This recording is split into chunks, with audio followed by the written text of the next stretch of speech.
Puis là, il y a un truc quand même qui est marrant, c'est que, franchement, moi j'ai commencé à militer avec vous là, enfin devant vous, avec vous, à côté de vous, avec les mouvements loi travail, il y a déjà de ça un certain temps, je sais pas, 2016, un truc comme ça.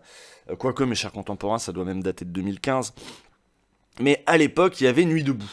Et Nuit debout, c'était très on veut pas de chef, machin. Et moi, je me souviens, j'étais aussi un peu dedans. Et moi aussi, je cherchais querelle à la France Insoumise, en disant que c'était très vertical, et gna gna gna, et Mélenchon ceci, et que ça allait pas, et que tout devait être horizontal. Enfin, c'était le Nuit deboutisme.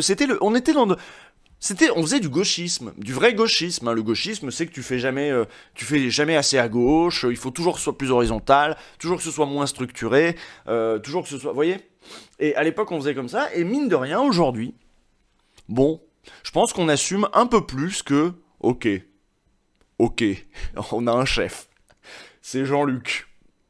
Ok, pour l'instant, notre chef, c'est Jean-Luc. Tant pis, maintenant on est discipliné. Mais oui, mais la gauche, c'est aussi une histoire de la discipline, camarade. Hein. Non, mais c'est pas qu'une histoire de le vieux ou je sais pas quoi. Je pense que nous aussi, on a mûri. Et que le gauchisme, maladie infantile du communisme, c'est exactement ça, quoi. C'est qu'en fait, tu peux rien faire si t'as que des gauchistes. Et le gauchisme, c'est ça, cette volonté de pas être organisé, pas être caporalisé, que ce soit jamais assez à gauche, que tous les compromis, il faut jamais les faire, il faut toujours être plus radical, etc. Ok, Lénine, bah oui, c'est ça.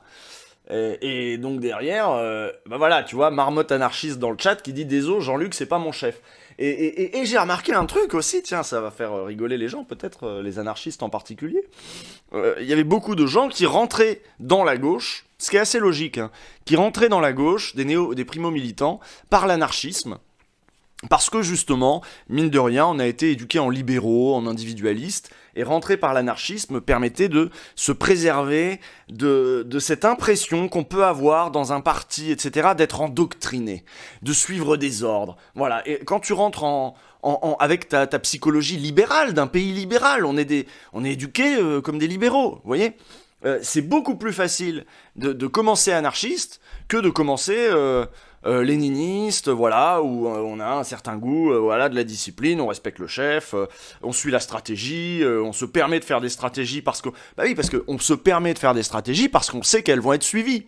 Si tout le monde c'est des anarchistes, si tout le monde fait tout et n'importe quoi, tout le monde est gauchiste, chacun fait ce qu'il veut, on peut même plus faire de stratégie. Et là, on se rend compte que, eh ben, peut-être qu'il faut s'y remettre à faire des stratégies et que ça suppose un peu de discipline de temps en temps. Et puis ça suppose, pourquoi pas, de soutenir notre chef, que ce soit Jean-Luc, que ce soit quelqu'un d'autre, qu'on se fixe un petit peu sur, voilà, plutôt que de chercher toujours des raisons de dire celui-là me va pas, parce que ceci, parce que cela.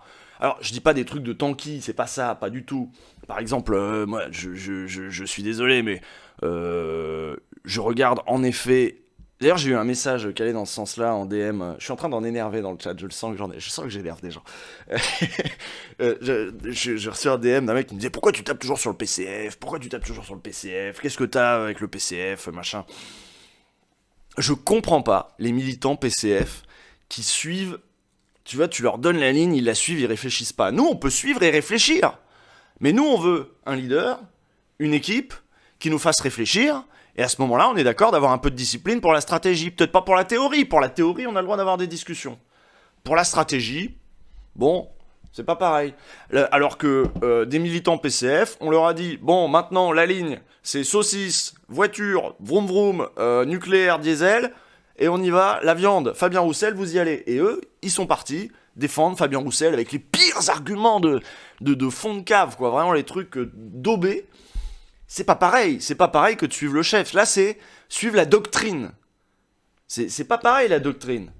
Moi, je parle juste de la stratégie. Donc là, si la stratégie, c'est Mélenchon Premier ministre, ça veut pas dire que j'ai le besoin d'être d'accord avec tout ce qui va se dire, avec toutes les lignes de... Puis en plus, pour ceux qui me connaissent et qui me suivent, vous savez bien que depuis longtemps, j'ai été en désaccord avec tel ou tel point y compris la doctrine chez les Insoumis. Depuis 2015, je critiquais justement la ligne laïcarde, un peu islamophobe. Je critiquais le discours que je trouvais pas assez puissant et radical sur la police, les violences policières. Et ben ça a changé depuis On peut avoir notre liberté de ton, et pour autant, d'ailleurs, je pense même que... Oups, non, si, c'est bon. Je pense même que moi je trouve que les Insoumis ont mérité notre confiance quelque part. Ils sont allés, ils ont fait un pas vers nous, les gens un peu plus radicaux, un peu plus à gauche, un peu plus dans la culture militante. Bon, bref. Je sais plus où j'allais avec ça. J'allais avec ça dans le truc de bon là on nous dit la stratégie c'est les législatives, l'Union, Mélenchon Premier ministre. Je fais ok, allez, vas-y, j'assume, on y va, on verra après, on critiquera après, on est dans l'action, on suit la stratégie.